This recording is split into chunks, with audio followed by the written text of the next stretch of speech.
Shalom Bapak Ibu Saudara, senang sekali kembali kita berjumpa. Kita mau beribadah, kita mau menyembah Tuhan hari ini. Seperti apapun kondisi kita hari ini, tetap percaya bahwa Dia adalah Alfa dan Dia Omega. Dia sudah berjalan jauh di depan kita dan Dia sudah menyelesaikan segala sesuatunya buat kita lalui. Sehingga tidak ada lagi ketakutan, tidak ada lagi kekacauan dalam hidup kita. Tetap percaya bahwa Dia beserta kita. Mari kita mulai ibadah kita pada pagi hari ini.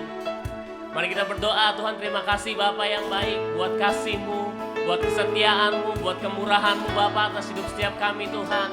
Kami mengucap syukur buat penyertaan Tuhan, perlindungan Tuhan, kesehatan yang masih boleh Tuhan berikan. Buat keluarga kami, buat segalanya Tuhan. Kami percaya Tuhan di atas segala kondisi hidup kami Tuhan berdaulat, Tuhan bertahta. Dan kami siap Tuhan memulai ibadah pada pagi hari ini Tuhan. Kami mau meninggalkan beban kami dan kami mempercayakannya kepada Engkau Tuhan. Terima kasih Bapa, terima kasih Yesus. Kami mau sembah Engkau Tuhan.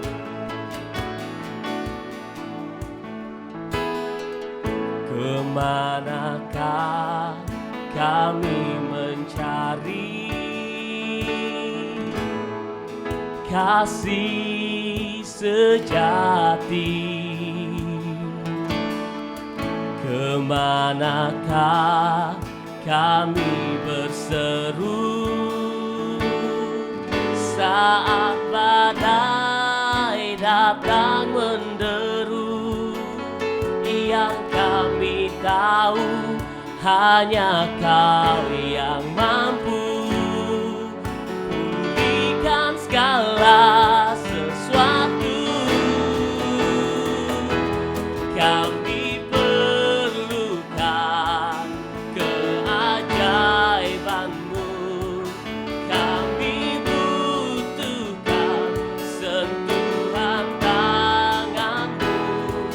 Kami tak dapat jalan sendiri. Kami perlu Kau Tuhan. Kami perlukan keajaiban-Mu. Kami butuhkan sentuhan tangan-Mu. Kami tak dapat jalan sendiri. Kami perlu Kau Tuhan. Kau pengharapan kami Tuhan. Kemanakah kami mencari kasih sejati? Kemanakah kami berseru saat badai datang menderu? Yang kami tahu hanya Kau yang mampu pulihkan segala sesuatu. Kami perlukan keajaiban-Mu.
Tuhan kami, Kau kekuatan, Kau pengharapan, Kau perlindungan, Kau sumber kekuatan.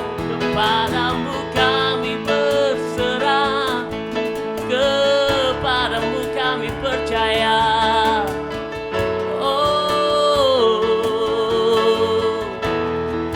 Terima kasih Tuhan, terima kasih Tuhan, Engkau baik, Engkau baik.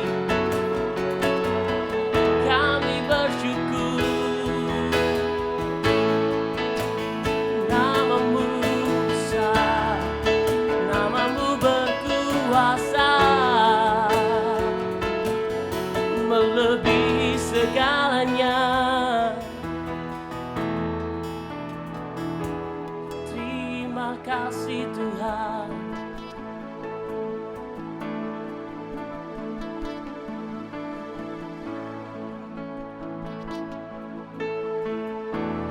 Bila Engkau tak besertaku,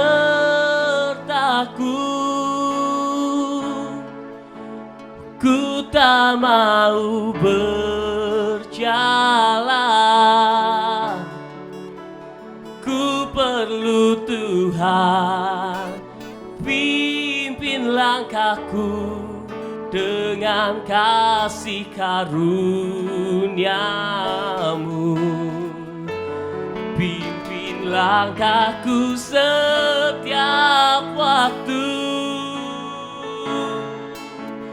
berjalan dalam Roh-Mu. Nyatakan Tuhan kemuliaan-Mu, dan berjalanlah denganku. Bila Engkau tak besertaku,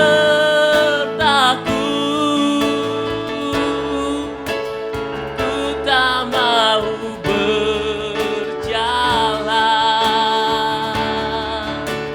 Ku perlu Tuhan, pimpin langkahku dengan kasih karunia-Mu. Pimpin langkahku setiap waktu,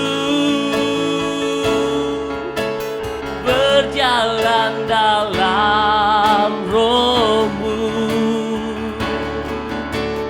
Nyatakan Tuhan kemuliaan-Mu, dan berjalanlah denganku. Bila Engkau tak besertaku,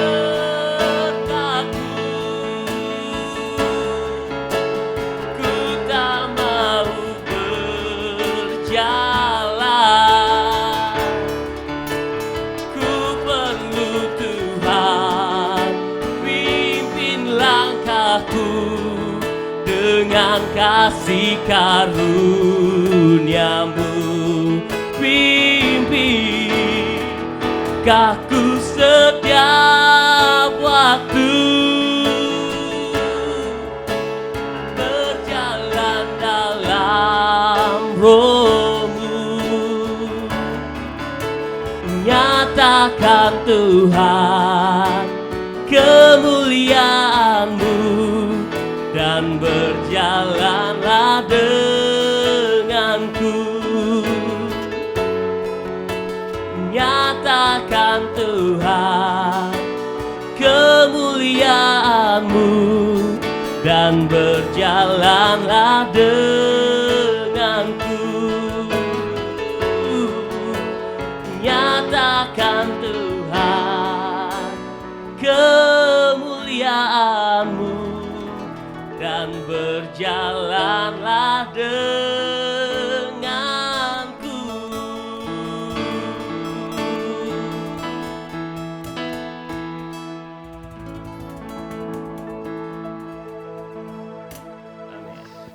Amin. Oke ya, shalom semua, kembali kita dalam ibadah online.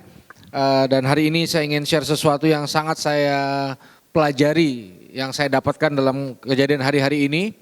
Kalau saya memberi tema pada hari ini adalah kita membutuhkan berhenti supaya lebih cepat sampai.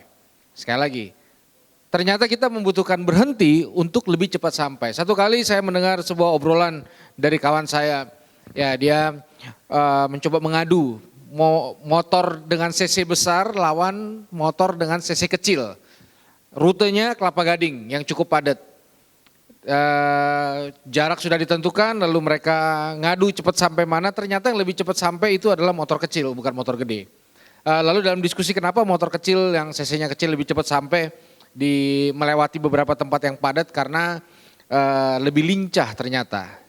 Dan lewat kejadian ini lalu saya menemukan sebuah pemahaman bahwa kita butuh berhenti, kita butuh stop. Stop itu ternyata sebuah tujuan penting dalam hidup kita. Kalau Tuhan kasih banyak tujuan dalam hidup kita, salah satu tujuan yang sangat penting kita sadari terutama hari-hari ini adalah berusahalah untuk bisa berhenti, stop, rem, atau saya sebut pit stop, ya. Berhenti sejenak itu merupakan sebuah hal yang sangat penting untuk kita sadari hari-hari ini. Saya mau mengajak kita melihat firman Tuhan dalam kitab Kejadian 2 ayat 2 sampai 3. Demikianlah firman Tuhan. Ketika Allah pada hari ke-7 telah menyelesaikan pekerjaan yang dibuatnya itu, berhentilah ia pada hari ke-7 dari segala pekerjaan yang telah dibuatnya. Lalu Allah memberkati hari ke-7 itu dan menguduskannya, karena pada hari itulah ia berhenti dari segala pekerjaan penciptaan yang telah dibuatnya itu. Nah, saya percaya ketika hari ke-7 firman berkata bahwa Allah itu berhenti, itu merupakan sebuah pesan yang penting untuk kita renungkan hari-hari ini. Jadi apabila kita ingin menjadi seseorang yang tidak bisa dihentikan oleh apapun, itu artinya kita harus bisa menjadi seseorang yang bisa dihentikan oleh Tuhan dalam kondisi apapun. Itu sebabnya semua manusia butuh istirahat. Kita tidak didesain Tuhan untuk bisa gas terus tanpa istirahat. Kita butuh istirahat malam. Ada keterbatasan dalam semua sirkulasi tubuh kita, dari kepala sampai kaki. Begitu kita langgar rambu-rambu stop, berhenti, istirahat atau rem, maka kita akan mengalami dampak buruk yang akan kita alami di dalam kehidupan kita. Nah, itu sebabnya sangat penting untuk kita menyadari bahwa dalam kehidupan ini sangat penting. Nah, itu sebabnya kejadian-kejadian hari ini dengan merebaknya virus Corona, banyak hal sepertinya dipaksa Tuhan untuk bisa berhenti sejenak dari pekerjaan, pelayanan, aktivitas. Ada begitu banyak dalam tanda kutip dipaksa berhenti, bahkan beberapa berhenti total. Nah, itu sebabnya kita nggak bisa menerjemahkan hal-hal ini tanpa kita melibatkan firman Tuhan di dalam kehidupan kita. Ada satu ayat lagi yang saya ingin sampaikan. Dalam Lukas 5 ayat yang ke-15. Tetapi kabar tentang Yesus semakin jauh tersiar, dan datanglah orang banyak berbondong-bondong kepadanya untuk mendengar dia dan untuk disembuhkan dari penyakit mereka. Akan tetapi, saya ulangi lagi. Akan tetapi ia mengundurkan diri ke tempat-tempat yang sunyi dan berdoa.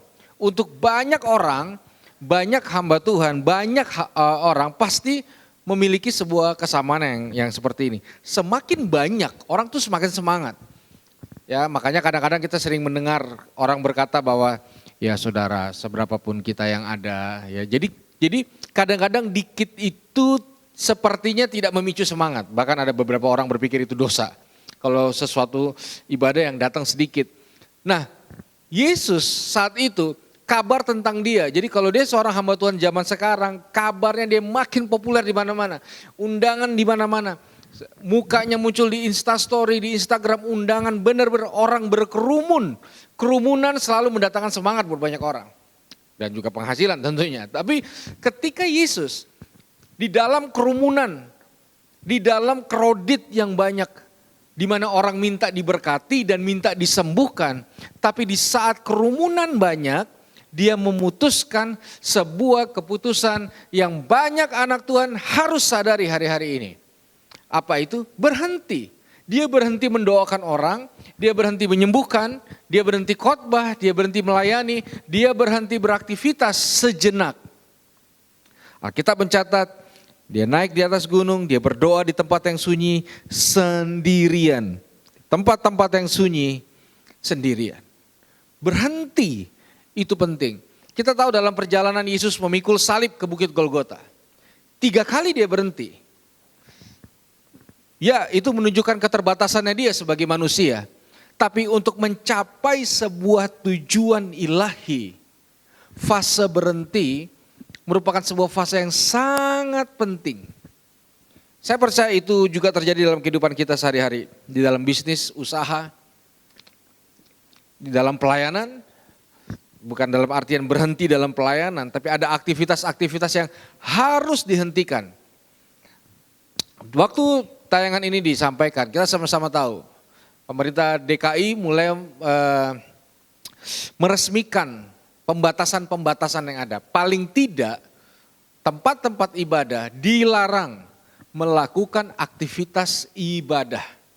Artinya hari ini, mungkin sampai hari ini ketika video ini disampaikan, sampai hari ini berhenti, ruang-ruang ibadah berhenti berfungsi dalam kerumunan seperti kebanyakan.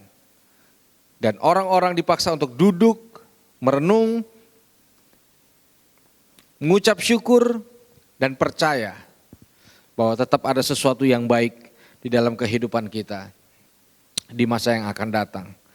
Itu sebabnya berhenti akan membuat kita mengerti beberapa hal. Pertama, waktu kita berhenti, saya percaya kita akan mencapai sebuah level yang baru.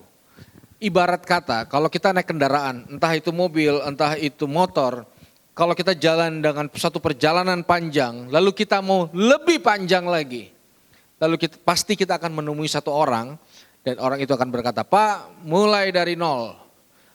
Restart lagi dari nol.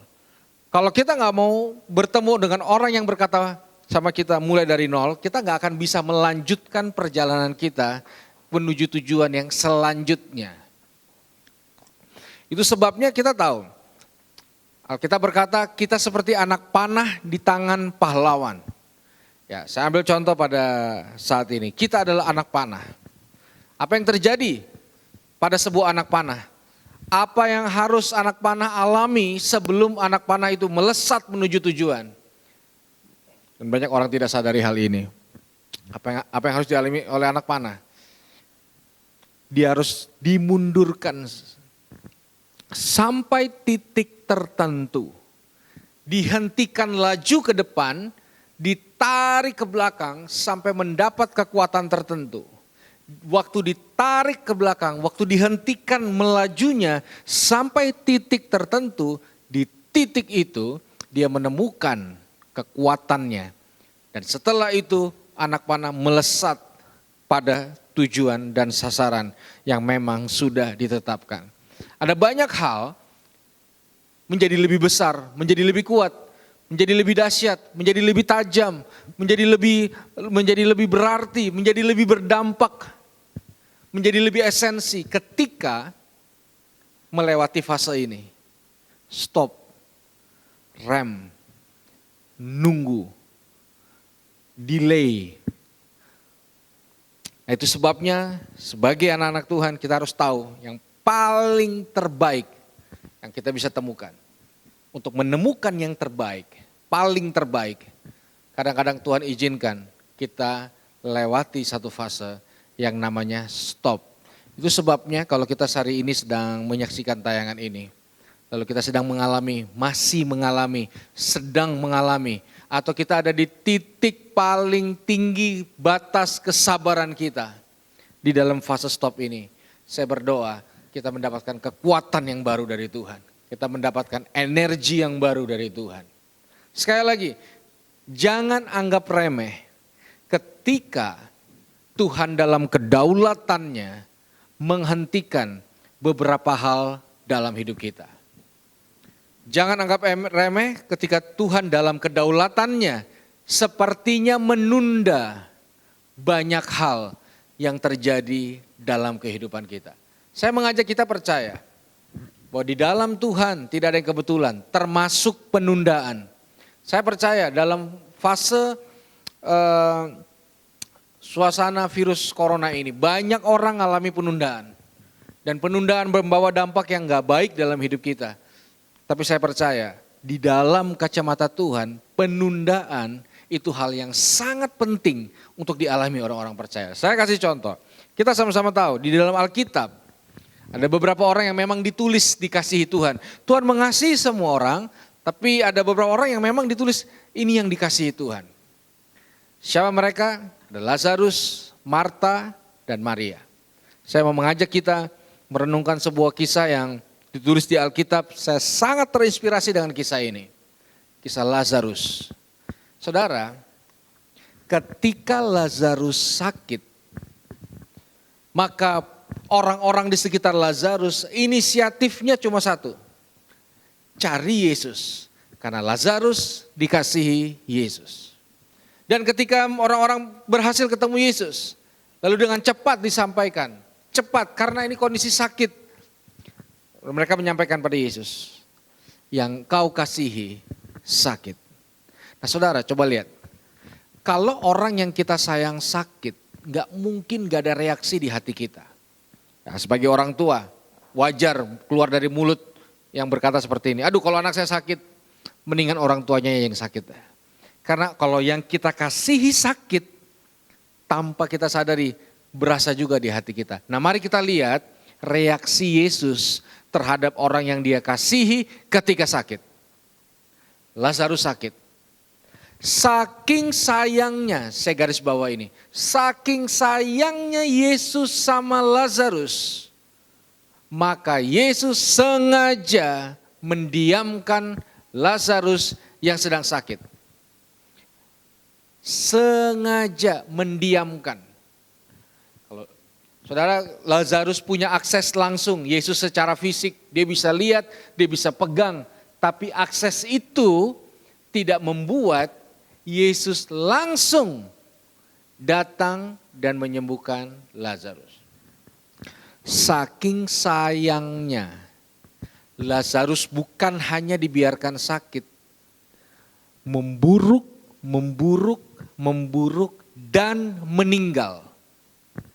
Meninggal adalah sebuah satu titik atau standar. Ya tidak perlu didoakan lagi.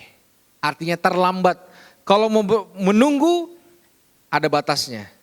Nah kali ini Lazarus meninggal.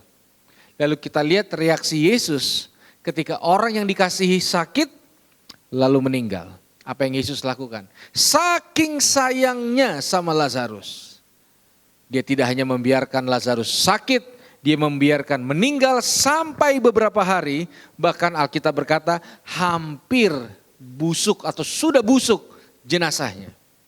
Nah lewat cerita itu, pemikiran singkat saya adalah, Yesus suka yang busuk.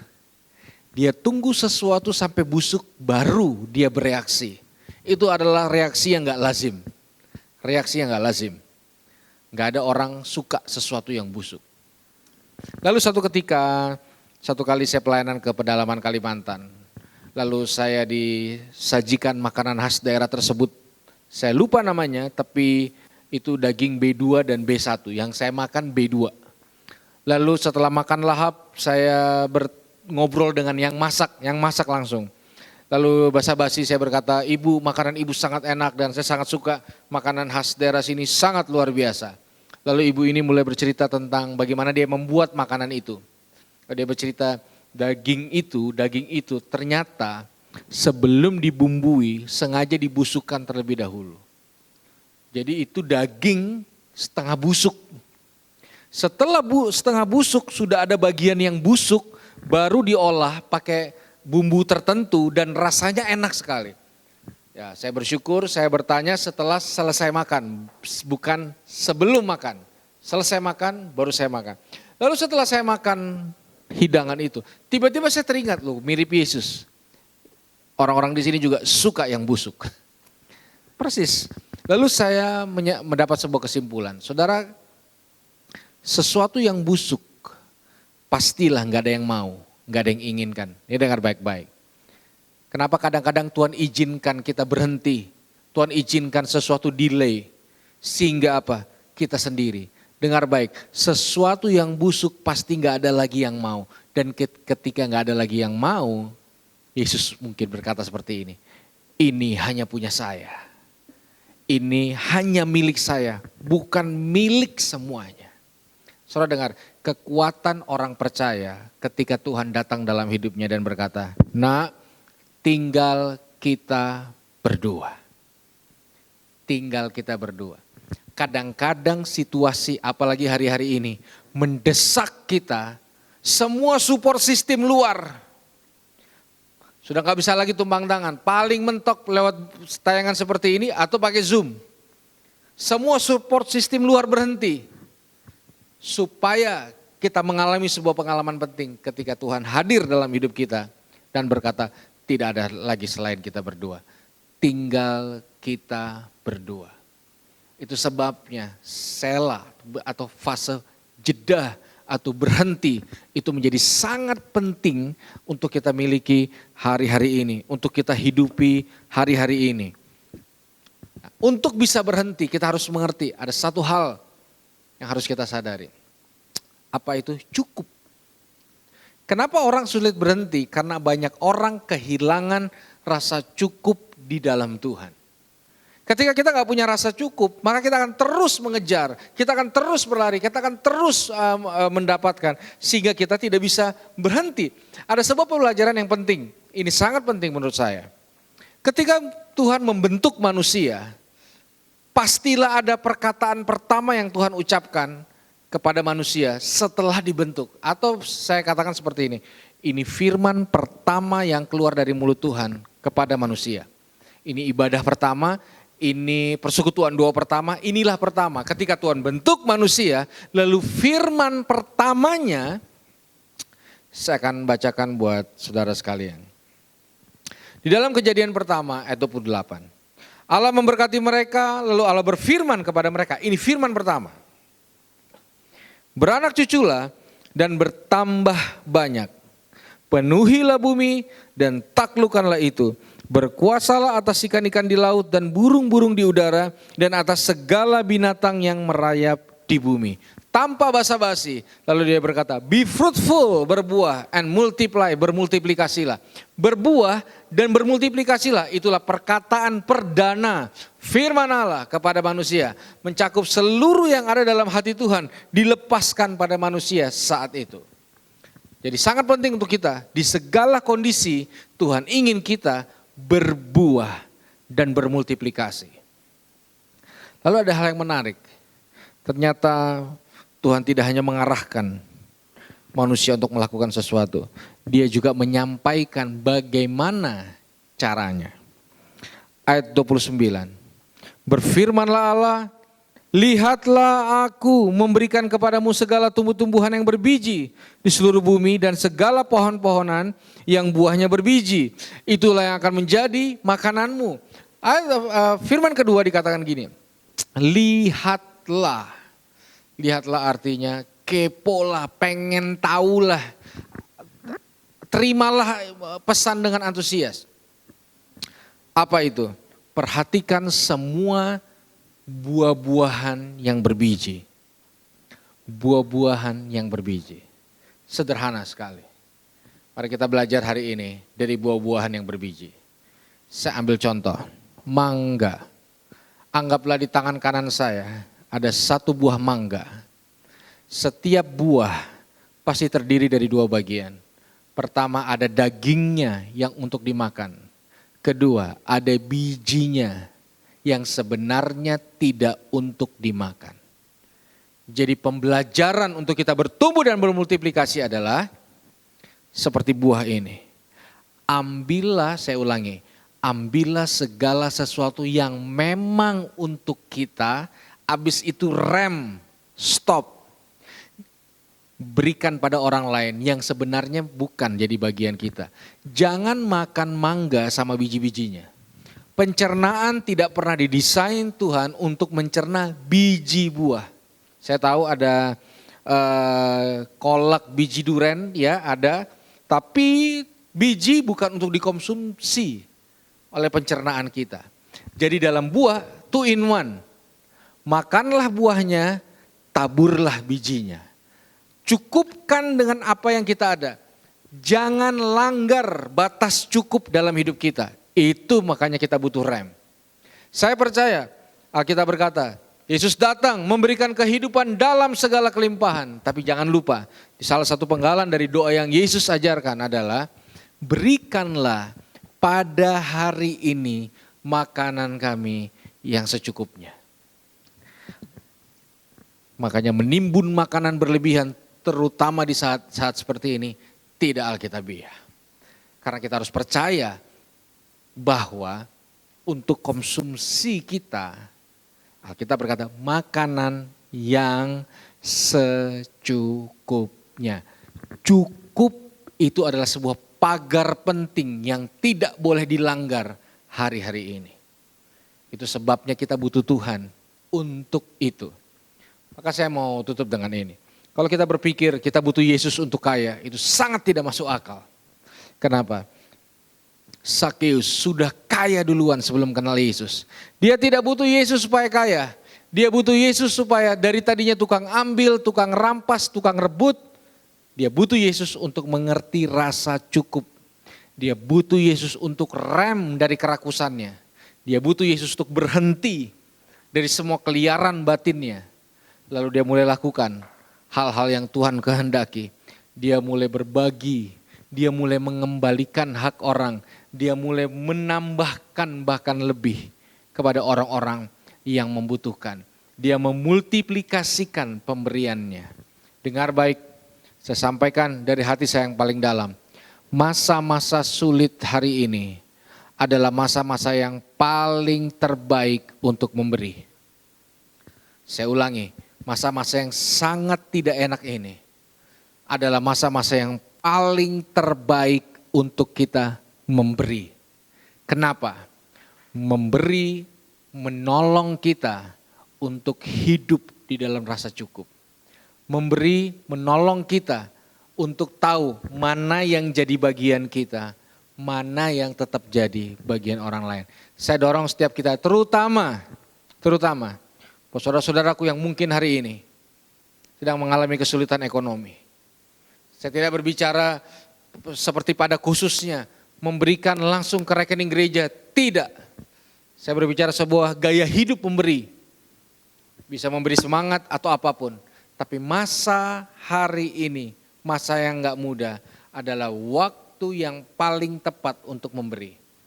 Bahkan kalau kita mau menyelamatkan dapur, dompet, rekening, banyak dari kita hari-hari ini hidup menghabiskan tabungan. Kalau kita mau keluar dari fase ini, start, cukupkan dari apa yang kita ada. Setelah itu belajar memberi. Dan saya percaya Tuhan menyertai kita. Saya percaya burung di udara Tuhan pelihara. Kecuali yang di dalam kandang itu dipelihara manusia. Itu sebabnya percayalah pemeliharaan Tuhan tidak pernah terlambat atas setiap kita. Saya berdoa firman Tuhan menguatkan setiap kita. Dan saya berdoa kita berjalan hari-hari ini makin lama makin kuat menggenapi rencana Tuhan yang dahsyat dan luar biasa dalam kehidupan kita. Amin. Mari kita berdoa. Tuhan terima kasih.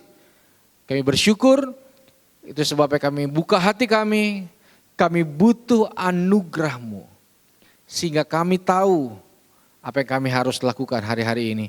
Berikan kami hati yang bijaksana supaya kami bisa melihat seperti Engkau melihat. Tuhan, kami berdoa penyertaan-Mu menolong kami. Kami tahu kami butuh berhenti di dalam segala fase, bukan hanya hari-hari ini. Tapi kami tahu ada fase-fase di mana kami harus berhenti untuk mendapatkan kekuatan yang baru lagi. Berkati semua kami yang sudah mendengarkan, dimanapun kami berada, kami berdoa biar anugerah Tuhan menyertai kami semua dimanapun kami sedang menyaksikan siaran atau tayangan ini. Kami percaya juga saat ini tingkap langit terbuka di atas kami dan berkat yang terbaik Engkau lepaskan atas kami.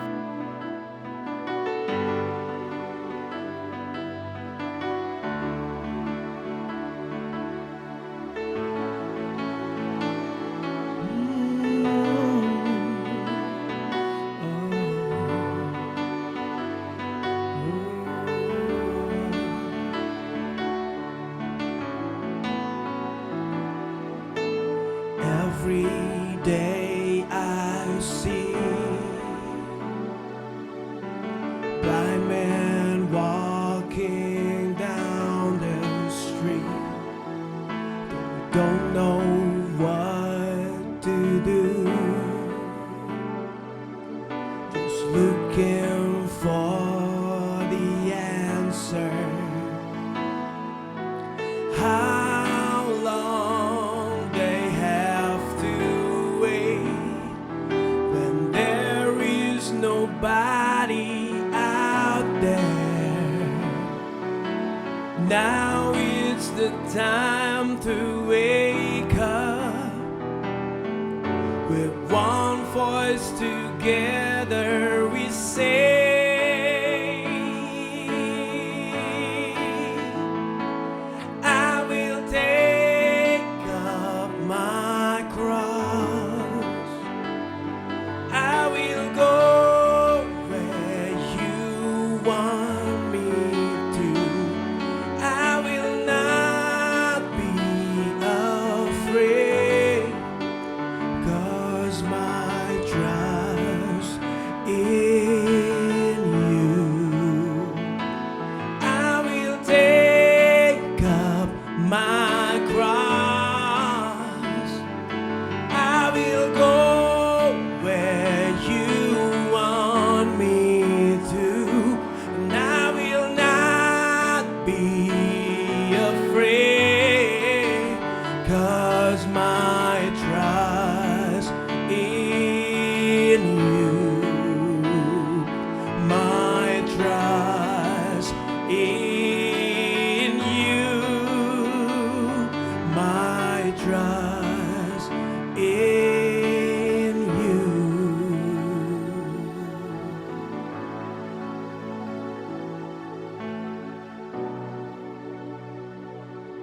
Mari siapkan hati kita, terima berkat yang terbaik yang datang daripada Tuhan. Terimalah berkat berlimpah dari Allah Bapa, kasih karunia melalui anak yang tunggal Tuhan Yesus Kristus, persekutuan dengan Allah Roh Kudus yang menyertai setiap kita mulai hari ini sampai pada kedatangan Tuhan menjemput setiap kita di awan yang permai dan bahkan sampai selama-lamanya.